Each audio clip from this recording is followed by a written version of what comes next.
முனிஸ்காந்த் அவர் வந்து அண்ணே என்னென்ன பண்ணுவீங்க இந்த இடத்துல நீங்க என்ன டயலாக் சொல்லுங்க அது அப்படின்னு அது வந்து சூப்பரா ஒர்க் அவுட் ஆகும். ஸ்பாட்ல சொல்லு நம்ம என்ன பண்ணலாம்னா அது அப்படிம்பாரு. சரி வாங்க, நீங்க கவலைப்படாதீங்க, நீங்க வந்து அடிச்ச உடனே 10 பேர் ஏர்ல இருப்பாங்க, ஹெலிகாப்டர் பிடிச்சி வந்து ஹீரோயினை பக்கத்துக்கு பஸ் ஸ்டாண்ட்ல இறங்குவீங்க. இந்த மாதிரி விஷயங்கள்லாம் நடக்காது இல்லை. பாண்டியராஜ் சார் வந்து என்னப்பா அவ்வளோ லேட்டாக வர சிம்பவே வந்துட்டாவில் அப்படிங்கிறாங்க. தயவு செஞ்சு மன்னிச்சிங்க, நீங்க பக்கத்துல இருக்கிறது தெரிஞ்சு எங்களை கேள்வி கேட்டாங்க, அதெல்லாம் நாங்க கொஞ்சம் பொய் சொல்ல வேண்டியது எங்களுக்கு சொல்ல வேண்டியதா இருந்துச்சு.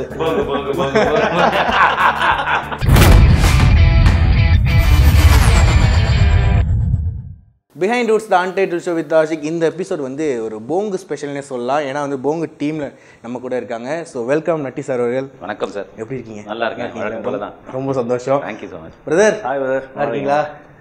சரி, ஓகே. என்னன்னா ஃபஸ்ட்டு எடுத்தோன்னே ஒரு கேள்வி வந்து எதில் ஸ்டார்ட் ஆகும்னா, ரேர் பீஸ் அப்படின்ற ஒரு பேர் வந்து யார் உங்களுக்கு வச்சா? இந்த பேருக்கும் எனக்கும் இந்த விபத்துக்கும் சம்மந்தமே கிடையாது. என்னன்னா மதுரையில வந்து ஷூட்டிங் பண்ணிட்டு இருந்தோம். அப்ப சதுரங்க வேட்டையில ஒரு டயலாக் வரும், மண்ணுளி பாம்பு ரேர் பீஸுங்கன்னு. அதை வந்து வேடிக்கை பார்த்த 2 பேர் வந்து, சார் ரேர் பீஸ் ஏதாவது வச்சிருக்கீங்களா, விலைக்கு வாங்கலாமான்னு கேட்டார். அப்போ கூட வந்து இவரே ரேர் பீஸ், இவர்கிட்ட ஏன்டா ரேர் பீஸை கேட்கறேன்னு சொல்லிட்டு கிண்டல் பண்ணிட்டு போனாங்க. இதை என் ப்ரொடியூசர் பக்கத்துல இருந்து வேடிக்கை பார்த்துட்டு, ரேர் பீஸ் நல்லா இருக்குது தலைவா, நான் இதை வைக்க போறேன்னு சொல்லி அவரா வச்சதுதான் இது. எவ்வளவோ தடுத்து பார்த்தும் இயக்குனர்லாம் கெஞ்சி கேட்டு பார்த்தேன், வேணாங்க தூக்குங்க, நமக்கு நட்டியே பட்ட பேர் தான், இதுல ரேர் பீஸ் நட்டி வேறையா, இது என்னங்க இது என்ன இல்ல இது இப்படிதான் அப்படின்னாங்க. சரி உங்க இஷ்டம். ரொம்ப அருமையா இருக்கு. ஸோ இப்போ வந்து அருமையா இருக்கா? ரொம்ப நன்றிங்க. திட்ட போறீங்க? இல்ல ரொம்ப அருமையா இருக்குண்ணா. ஸோ இவர் அர்ஜுனன் வந்து அவருக்கு ஒரு பேர் வைக்கணும் அப்படின்னா எந்த பேர் வைக்கலாம் உங்க குருவெல்லாம் சேர்ந்து சொல்லணும் அப்படின்னா? சபிச்சி அர்ஜுன். சபிச்சி அர்ஜுன். ஹீரோயின்லாம் எப்போ வந்தாலும் ஹீரோயின் ப்ரோ, இல்ல வேற 2 ஹீரோயின் இருக்காங்க போங்குல, வேற 2 பேருக்குமே ஃபேவரட் அர்ஜுன் தான். அப்படியா? எனக்கு நினைச்சேன் என்ன அப்படின்னா இதுதான் என்ன சொன்னாருன்னா, ஒரு ஹீரோயின் தானே பிரதர், நான் கூட்டு வந்துடுறேன், இல்லை நம்ம கூட கான்டாக்டா இருக்காங்க அப்படின்னு சொல்லி ஒரு பேசும்போது நினைச்சேன் நான். ஆனால் கடைசியில் என்ன பண்ண முடியல. ஸோ அதே தான் பிரதர். இப்போ வந்து போங்கு அப்படின்ற ஒரு அருமையான டைட்டில் வந்து அந்த ஐடியாலஜி வந்து எப்படி வச்சாங்க, யார் வச்சாங்க? இல்லை ஆக்சுவலாக என்னன்னா, இப்போ விளையாட்டா பண்ணா அது போங்கு. ஒருத்தர் நிஜமாவே கஷ்டப்படுற அளவுக்கு ஒருத்தர் பண்றோம்னு வச்சுக்கோங்க, நம்ம பண்ற ஒரு தவறு வந்து அடுத்தவனை பாதிச்சாலும் பரவாயில்ல, நம்ம வாழ்ந்தா போதுன்னு நினைக்கிறாங்க பாருங்க, அதுக்கு பேர் அயில் போங்கு. அப்படி அயில் போங்கு எங்க வாழ்க்கையில ஒருத்தங்க பண்ணி எங்களோட பாதை தடம் மாறிடும். நாங்க நேர் வழிக்கு திரும்பி வர்றதுக்காக போங்க ஆட்டம் ஆடி நாங்க எங்க வாழ்க்கையை காப்பாத்திக்கிட்டோம். அதுதான் அந்த போங்கோட கான்செப்ட். இவர் வந்து போங்குல ஒரு முக்கியமான ஒரு கதாபாத்திரம் பண்ணியிருக்காரு, கூடவே டிராவல் பண்ற என் கூடவே டிராவல் பண்ணி எங்களோட வாழ்க்கையோட தடத்தை மாத்தினாங்க இல்லையா, அயில் போங்கு பண்ணாங்க இல்லையா, நாங்க எல்லாம் ஒண்ணு சேர்ந்து எங்க வாழ்க்கையை திருப்பி போங்கு பண்ணி நேர் வழிக்கு கொண்டு வரோம். அது மட்டும் இல்லாமல் ட்ரெயிலரில் பார்க்கும்போது அவுடி, BMW, ஜாகுவார் போன்ற ஒரே கார் வெரைட்டிஸ் வந்து நிறைய பார்க்குற மாதிரி இருக்கு. ஆமாம், இந்த படத்தோட கதாநாயகன் வந்து ரோல்ஸ் ராய்ஸ் கார், மற்றவங்கலாம் மற்ற காரெல்லாம் வந்து லைக் BMW, ஆடி ஆடி, ஜாகுவார், பென்ட்லி இதெல்லாம் வந்து சப்போர்ட்டிங் ஆக்டர்ஸ். மனித ரூபமாக இருக்கிற சப்போர்ட்டிங் ஆர்டிஸ்ட் நாங்கள். அருமை. அது மட்டும் இல்லாமல் இன்னொரு என்ன சொல்கிறது, ஹீரோயின்ஸ் வந்து 2 பேர் அவங்க என்ன சொல்கிற ஹாலிவுட் ஹீரோயின்ஸ்லாம் வந்துட்டு இறக்கிருக்கீங்க. ஸோ அவங்களோட கெமிஸ்ட்ரிலாம் பயங்கரமாக எப்படி? ஹாலிவுட்ல பாலிவுட் அவங்க ஹாலிவுட்ல ஒரு படம் பண்ணியிருக்காங்களா தெரியலங்க. அவங்க பயங்கர பிஸியானவங்க, பல விஷயங்கள் பண்ணுவாங்க, நம்ம கிட்ட அதெல்லாம் சொல்றது இல்லை. ஸோ இப்போ வந்து அதெல்லாம் போங்கு அதை வந்து அப்படியே தனியாக வச்சுட்டு இனிஷியல் ஸ்டேஜில் வந்து கேட்கணும் ஒரு கேள்வி. வீடியோகிராஃபர், சினிமோட்டோகிராஃபர், அதான் வந்துட்டு நீங்கள் வந்து ஃபோட்டோகிராஃபர், கல்யாணத்துக்குலாம் வந்துட்டு நிறைய வீடியோ ஃபோட்டோலாம் எடுத்து தான் வந்தீங்க. அப்போ வந்துட்டு இந்த மாதம் ஒரு செம்ம ட்ரையான மாதம், இங்கே வந்துட்டு நான் ஆர்டர் பிடிக்கிறதே ரொம்ப கஷ்டம் அப்படின்னா அது எந்த மாதம் சொல்லுவீங்க? ஆடி மாதம். ஆடி மாதத்தில் வந்து கோயில் திருவிழா இதெல்லாம் தான் நடக்கும். இப்போ கல்யாணமோ இல்லை வேற ஒரு இதுவோ வந்து நடக்காது. அதே மாதிரி இந்த மார்கழி மாதம் சொல்லுவாங்கல்ல, அது ஒரு மாதம், அதுலேயே நல்ல விஷயம் கல்யாணம் பண்ணுறது இந்த மாதிரியான விஷயங்கள் நடக்காது. இந்த 2 மாதம் கோயில் திருவிழா அந்த மாதிரி நடக்கும். ஆனால் எங்களுக்கு என்னென்னா, இப்போ இந்த கோயில் திருவிழானா யாராவது ஒரு ஃபேமிலியில் வந்து அவங்க ஏதாவது வேண்டுதல் வச்சுருப்பாங்க. ஸோ அந்த மாதிரி பொங்கல் வைக்கிறேன், இந்த மாதிரி இது பண்ணுறேன், அந்த மாதிரி ஏதாவது காது குத்துறாங்க, ஏதாவது இந்த மாதிரியான கோயில் சம்மந்தப்பட்ட ஃபங்க்ஷன் நடக்கும், அதுக்கு ஃபோட்டோ எடுக்க கூப்பிடுவாங்க. அப்போ வந்து ஏதாவது கொஞ்சம் கிடைக்கும், அவ்வளோதான். அதுதான் ட்ரை மாதம் இந்த ஏரியாவில் சொல்கிறேன்.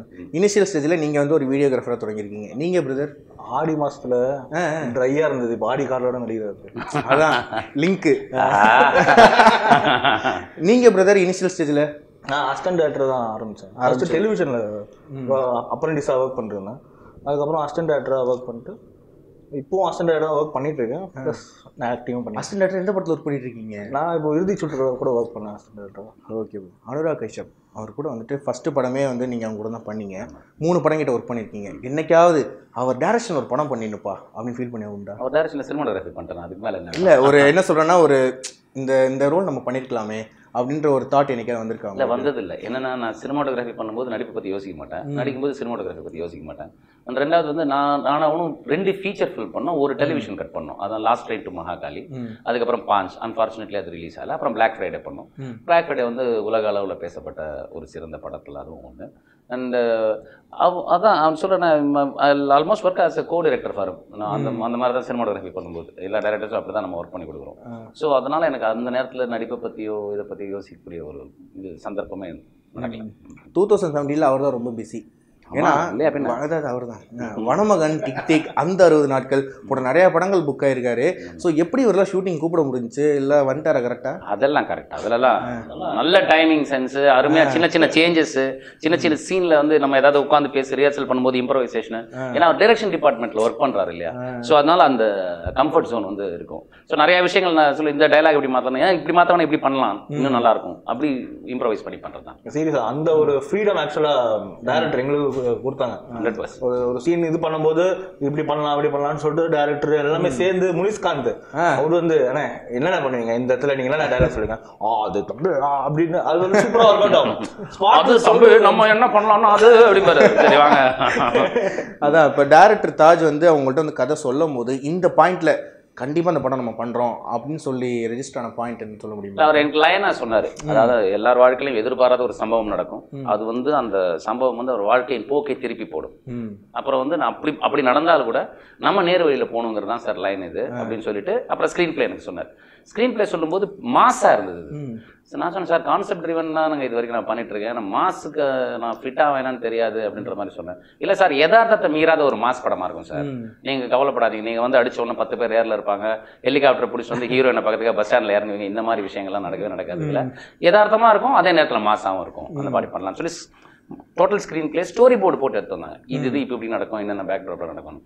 ஒரு முதல் படத்தை இயக்குனர் வந்து இவ்வளோ டீட்டெயிலிங் ஒர்க் பண்ணும்போது நீங்கள் என்ன சொல்லுவீங்க? Obviously you want to contribute something on that, you want to be part of it. So அதுதான். ஸோ இதுதான். இப்போ வந்து நான் ஒவ்வொரு நபரோட பேர் மட்டும் சொல்கிறேன், அவங்களோட வந்துட்டு உங்களுக்கு எக்ஸ்பீரியன்ஸ் நீங்கள் பண்ணது, அவரை பற்றி ஒரு வேர்டில் ஒரு ஜென்யூனாக சொல்லணும்னா சொல்லுங்கள். 2 பேருக்கு ஒவ்வொருத்தவரை கேட்குறேன். யா ஃபர்ஸ்ட் எடுத்தோன்னே உங்களுக்கு ஏஆர் முருகதாஸ் மிகச்சிறந்த இயக்குனர் சார். ரமணா படத்தில் தான் நான் ஆக்சுவலாக கமிட் ஆயிருந்தேன். பட் பிளாக் ஃப்ரைடே பண்ணுற காரணத்தினால அதை பண்ண முடியாமல் போச்சு. மிகச்சிறந்த இயக்குனர், மிகச்சிறந்த மனிதர். ஒரு ஸ்கிரிப்டை எடுத்துகிட்டு போய் சொன்னால் கூட வந்து அதில் சின்ன சின்ன கரெக்ஷன்லாம் சொல்லி இப்படி பண்ணுங்க, இது இந்த மாதிரி வரும் அப்படிங்கிற சொல்லக்கூடிய மனிதர். நிறையா பேருக்கு வந்து டைரக்ஷன் சைட்லையும் சரி, புது முகங்களுக்கு சரி, ஷார்ட் ஃபிலிம் பண்ணுறவங்களுக்கு சரி ஆப்பர்ச்சுனிட்டி கொடுத்து அசிஸ்டன்ட் டைரக்டர் ஆக்கி அவங்கள ஒரு நல்ல பொசிஷனில் வளர்த்து விட்டுட்டு இருக்காரு. அண்ட் அவரே வந்து படங்கள் ப்ரொடியூஸ் பண்ணுறாரு. அவர் படங்கள் ப்ரொடியூஸ் பண்ணுறதுல கூட ஒரு புது இயக்குனருக்கு வாய்ப்பு கொடுக்குறாரு, புது நடிகர்களை தேடி பிடிச்சி வாய்ப்பு கொடுக்குறாரு. Such a great human being. Balaji மோகன் எனக்கு ஆக்டிங்கில் இன்ட்ரடியூஸ் பண்ணி வச்சதே பாலாஜி மோகன். அது ஒரு பயங்கரமான ரோல் வேறு. ஸோ எனக்கு அவர் கூட துரோகி படத்தில் ஒன்றா ஒர்க் பண்ணேன். அப்புறம் அவரோட ஷார்ட் ஃபிலிம்ஸில் ஒர்க் பண்ணேன். அவர் பேசிக்கலாக எடிட்டர். ஆக்சுவலாக பாலாஜி மோகன் எடிட்டிங் ஸ்டூடெண்ட்டு.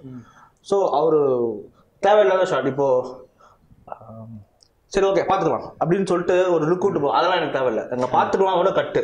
அதுக்கப்புறம் அவர் எடுக்கவே மாட்டார். எக்ஸ்ட்ராவா நம்ம பண்றதெல்லாம் இருக்காது, எடுக்கவே மாட்டார். நீங்க ஆக்சுவலா நீங்க ஃபுட்டேஜ் போய் எடிட் ஷூட்ல போய் உட்காந்தீங்கன்னா தேவையில்லாத சீன்ஸ் ட்ரிம் பண்றதுக்கு சான்ஸ் இல்லாமல் இருக்கும். அவர் எங்க கட் அப்படின்னாருன்னா அந்த இடத்துல தான் கட்டிங் பாயிண்ட் இருக்கும்.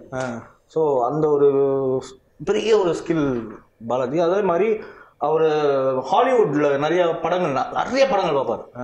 ஒரு சில படத்துல இருந்து இன்ஸ்பயர் ஆகி ஒரு சில கான்செப்ட் எடுப்பார். அது வந்து ஒரு பியூட்டிஃபுல்லாக ஹேண்டில் பண்ணிப்பார் நம்ம ஊருக்கு ஏற்ற மாதிரி. ஸோ அந்த ஒரு விஷயம் பாலாஜிக்கு ரொம்ப பிடிக்கும். ஓகே, இப்போ வின்சென்ட் சில்வா அவரும் ஒரு நல்ல கமர்ஷியல் இயக்குனர், ஒரு நல்ல கமர்ஷியல் கதையை சொல்லணுங்கிறதுல தெளிவாக இருப்பார்.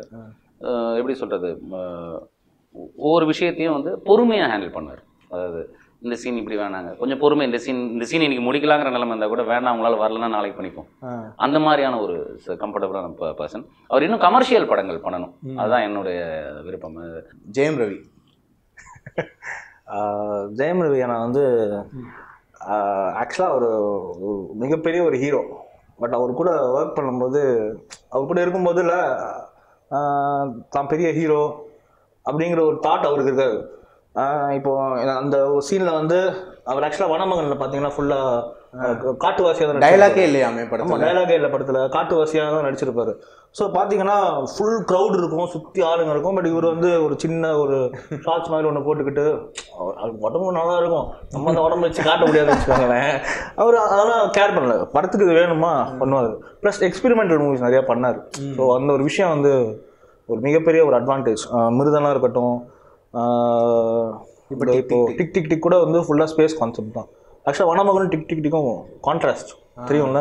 வனமகன் வந்து ஃபுல்லாக forest nature, Tik Tik Tik space, அந்த மாதிரி ஒரு விஷயங்கள்.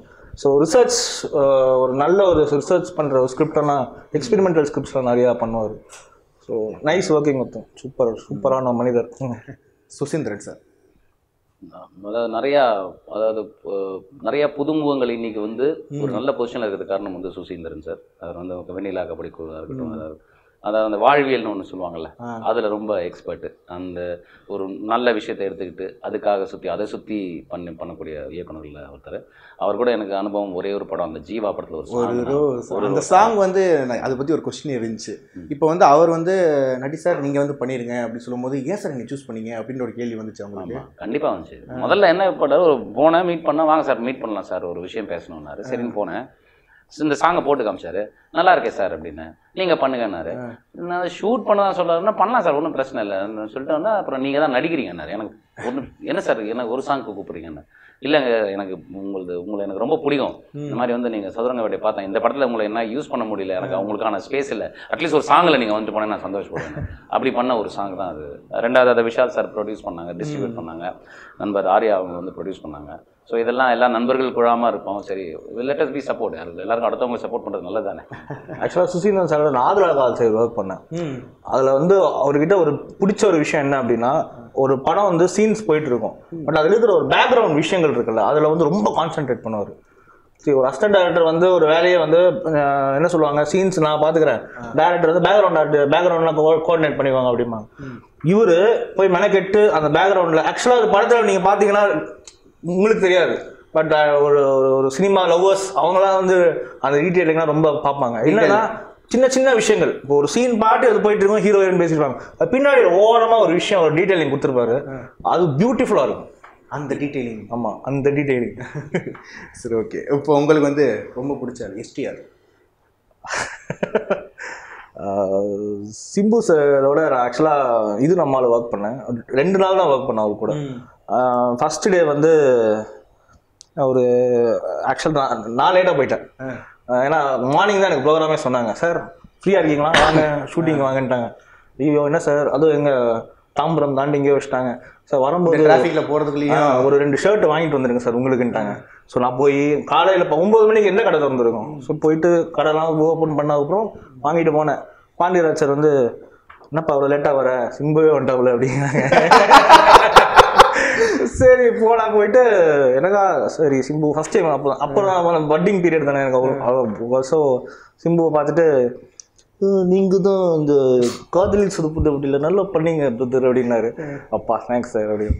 அதுக்கப்புறம் பார்க்க ஒரு 4-5 பேர் என்ன ஃபோட்டோ எடுத்துக்கிட்டே இருக்காங்க. என்னடா இது ஒரு படம் தானே ரிலீஸ் ஆயிருக்கு, அதுக்குள்ள இவ்வளோ ஃபோட்டோ எல்லாம் பார்த்தா இவர் பக்கத்தில் நிற்கிறாரு, இவர் தான் எடுத்துக்கிட்டு இருக்காங்க. அது ஒரு 2-3 ஃபோட்டோலாம் சேர்ந்து சோஷியல் மீடியாவில் வந்துருச்சு. அது பயங்கர வைரல் ஆகி ஆக்சுவலாக அந்த ஒரு ஃபோட்டோ மூலமாக தான் எனக்கு ட்விட்டர்லேயும் ஃபேஸ்புக்லேயும் ஃபாலோவர்ஸ் நிறைய பேர் ஆனாங்க, இவன் பக்கத்தில் நின்றதுனால. இது ஒரு நல்ல விஷயம். ஆமாம். ஸோ அதே மாதிரி அவர் வந்து ஆக்சுவலாக ஒரு நல்ல டேலண்டடுங்க.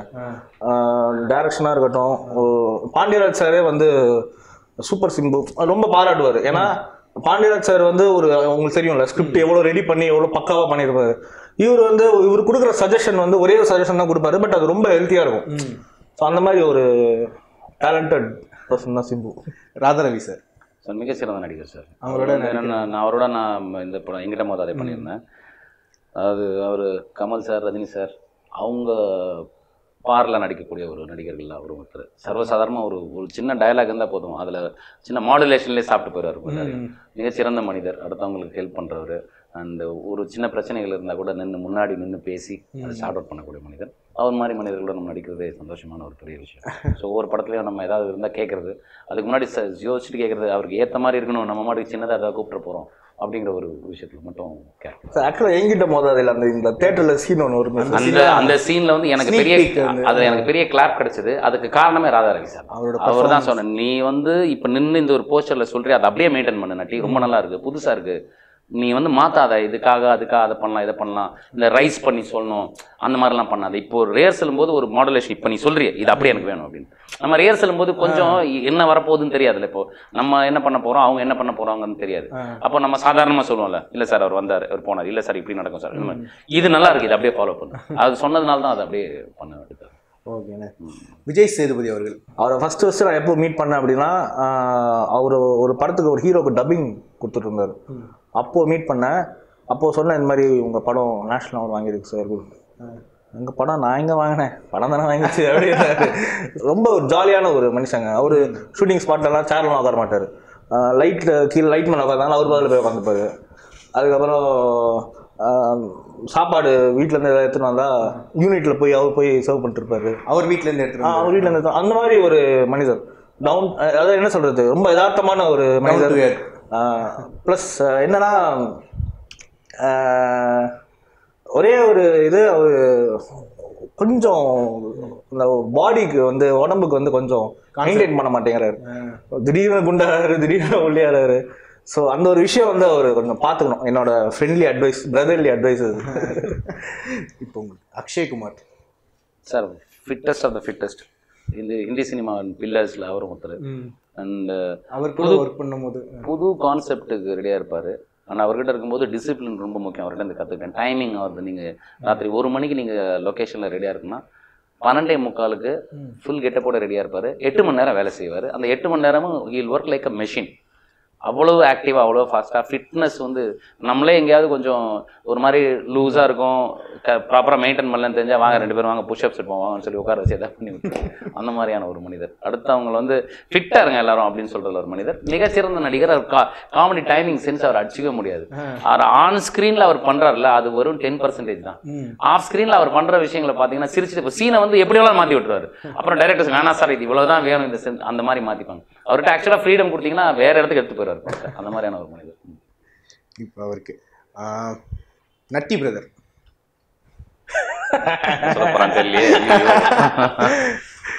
இல்லை, ஃபஸ்ட்டு ஒரு 2 நாள் வந்து நட்டி சார் விட்டார். சார் நட்டி சார் வாங்க சார், சார் அதான் சார் டைலாகு அவர்கிட்ட பேசுறதே இந்த படத்தில் இது டைலாக் சார், அதனால தான் சார் உங்ககிட்ட பேசினேன், இல்லை தப்பாத்துக்கு அதிகம் இந்த மாதிரி ரொம்ப பயந்து தான் இருந்தோம். ஏன்னா நட்டி சார் எவ்வளோ பெரிய வெயிட்டேஜ் அவர். அதுக்கப்புறம் போக போக போக போக இப்போ வந்து அப்புறம் சார் எப்படி சார் இன்டர்வியூ இருக்கு கொஞ்சம் வந்துடுறீங்க சார்ங்கிற மாதிரி ரொம்ப ஃப்ரெண்ட்லியாக ஒரு ஹம்பிளான ஒரு பர்சனுங்க. அதாவது எப்படின்னா பாசிட்டிவ் வைப்ஸ். அவர்கிட்ட ரொம்ப பிடிச்சது என்னன்னா, உங்கள் மொபைலில் பாட்டு கேட்டுட்டு இருப்போம், என்ன தலைவா நெகட்டிவாக இருக்கு, பாசிட்டிவாக ஒரு பாட்டு வைங்க பாரு. ஸோ அவர் கூட நீங்கள் பேசும்போது நீங்கள் ரொம்ப லவ்னாக ஃபீல் பண்ணி, என்னடா அது பழங்கள் வரல, பேமெண்ட் எதுவும் வரல, காண்டா இருக்குடா சார் இந்த மாதிரி சார் தலைவர் பேசும்போது உங்களுக்கு ஒரு எனர்ஜி அந்த மாதிரி இருக்கும். அவர்கிட்ட அந்த பாசிட்டிவ் எனர்ஜி ஃபுல் லோட் பண்ணி கொடுத்துருவாரு உங்களுக்கு. போங்கு போங்கு இல்லன்னு மட்டும் சொல்லுங்க. இல்ல எனக்கே இப்போ வந்து ஒரு பாசிட்டிவ் எனர்ஜி நடந்துச்சு ஜஸ்ட் 20 மினிட்ஸ்லயே.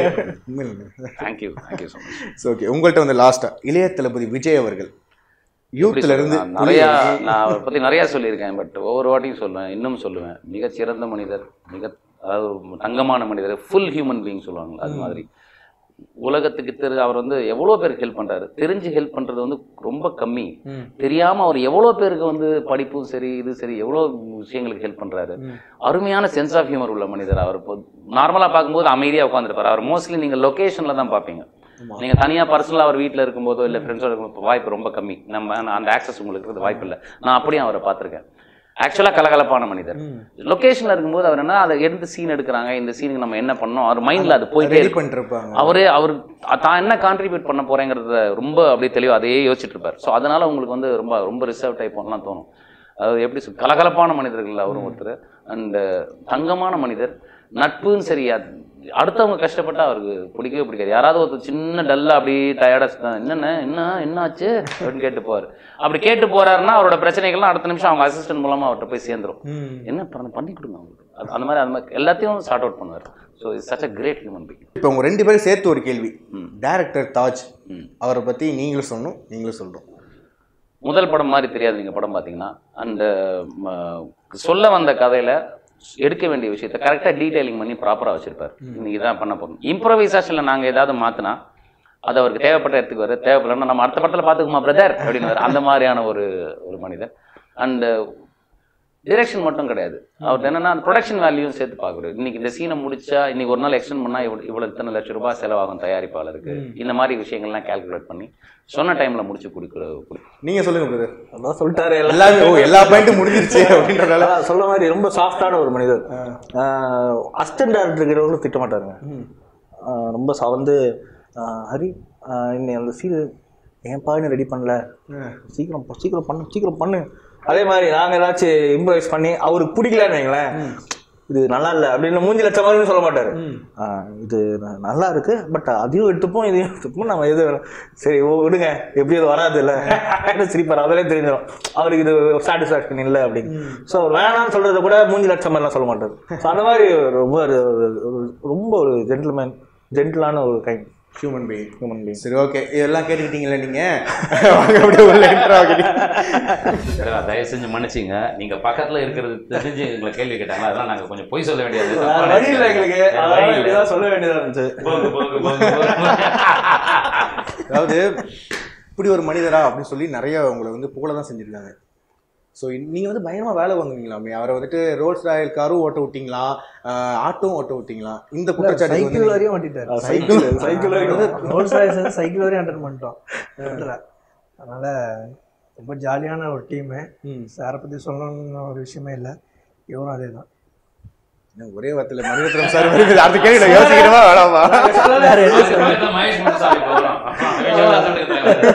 அதே மாதிரி தாங்க கேமராமேன் அப்படிதான் ரொம்ப சாஃப்டா பேச. 2 பேரும் என்ன பேசுறாங்க, நாங்க போய் பின்னாடி எல்லாம் நின்று பார்த்தோம் என்ன பேசுவாங்க. சைன் லாங்குவேஜ் மாதிரி அப்படிதான். ஓகே, அவரும் தலையாட்டுவார். சரி பேசிக்கிறாங்கப்பா அந்த மாதிரி தான் இருக்கும். ரொம்ப ஒரு காமனர் பர்சன் பார்த்தாலே தெரியுது. ஸோ இதுக்கு முன்னாடி நீங்கள் வந்து அசிஸ்டன்ட் டைரக்டராக ஒர்க் பண்ணியிருக்கீங்களா? இல்லை, நான் வந்து சாபு செல்வி சாருடைய தான் ஒர்க் பண்ணியிருக்கேன். பாகுபலி. ஆமாம், அவர்கிட்ட தான் ஒர்க் பண்ணியிருக்கேன். ஒரு 7-8 இயர்ஸாக ஒர்க் பண்ணியிருக்கேன். பாம்பேலலாம் இருந்து ஹிந்தி படங்கள். அப்புறம் வந்து இந்த எந்திரன், மேரே பாப் பஹலே ஆப், காஞ்சிபுரம் சார் கூட சேர்ந்து ஒர்க் பண்ணியிருக்கேன். பாம்பே அப்படின்றதுனால தான் நட்டி சாரா? இல்லை அப்படிலாம் இல்லை. எப்போவுமே இங்கே இருக்கிற டெக்னீஷியன் அங்கே போய் ஒர்க் பண்ணும்போது ஒரு பெரிய வேல்யூவாக இருக்குது. அதே மாதிரி சாரும் அந்த மாதிரி தான் அப்பயே போய் ஒர்க் பண்ணார். நாங்கள் சார் அங்கே ஒர்க் பண்ணும்போது நாங்களும் போக வேண்டிய ஸ்கூல். அதான் எடிட்டர் வந்து கோபிகிருஷ்ணன் ஒர்க் பண்ணியிருக்காங்க. மியூசிக் வந்து ஸ்ரீ. எந்த அளவுக்கு வந்து மியூசிக் வந்திருக்கு? ரொம்ப நல்லா போட்டு 4 சாங் நல்லா போட்டு கொடுத்துருக்காரு ஸ்ரீகாந்த் தான். அவருக்கு இந்த படம் ஒரு ரீஎன்ட்ரியாக இருக்கும். எல்லாமே ஸ்கிரிப்டுக்கான சாங். சாருக்கு வந்து தனியாக ஒரு சாங் ஆகணும், ஓப்பனிங் சாங்கு. எனக்கு ரொம்ப பிடிச்ச விஷயம் என்னன்னா, இப்போ வந்து படத்துல 4 பாட்டுமே 4மே வந்து ஒரு சிச்சுவேஷன் ஏற்ற உங்களை மூவ் பண்ணிட்டு கேட்கக்கூடிய ஒரு பாட கேட்டால் நம்மளே மீறி தாளம் போடுவோம், அப்படி ஆட்டம் ஆடுவோம்ல, அந்த மாதிரியான ஒரு பாடல்கள் எல்லாமே அமைஞ்சிருக்கு. எனக்கு ரொம்ப பிடிச்ச விஷயம் என்னன்னா, யூஸ்வலாக எல்லா படத்துலையும் ஒரு கிளீஷேவான ஒரு விஷயம் இருக்கு. ஹீரோ ஹீரோயின் அப்படி ரொமான்டிக்காக ஒரு லுக் விடுவாங்க, ஃபோர்ஸ் ஃபிட்டாக இருக்கும். அப்புறம் ஏதாவது ஒரு பனி படர்ந்த இடத்துல எடுத்து போய் வச்சு அவங்களுக்கு அப்படியே ஃபாரின் போயிடுவாங்க. ஸோ இந்த மாதிரியான விஷயங்கள்லாம் கிடையவே கிடையாது. ஒரு கார்பரேட்ல ஒர்க் பண்ண ஒரு அண்டர்ஸ்டாண்டிங் பீப்புள் இருப்பாங்க. ஒரு குரூப் ஒர்க் பண்ணிட்டே இருப்பாங்க. சடனாக பார்த்தா 2 பேர் கல்யாணம் பண்ணிக்குவாங்க. என்ன இது நாமங்க they're seeing each other for 5 years இந்த மாதிரி சொல்லுவாங்க. அது தெரியவே தெரியாது.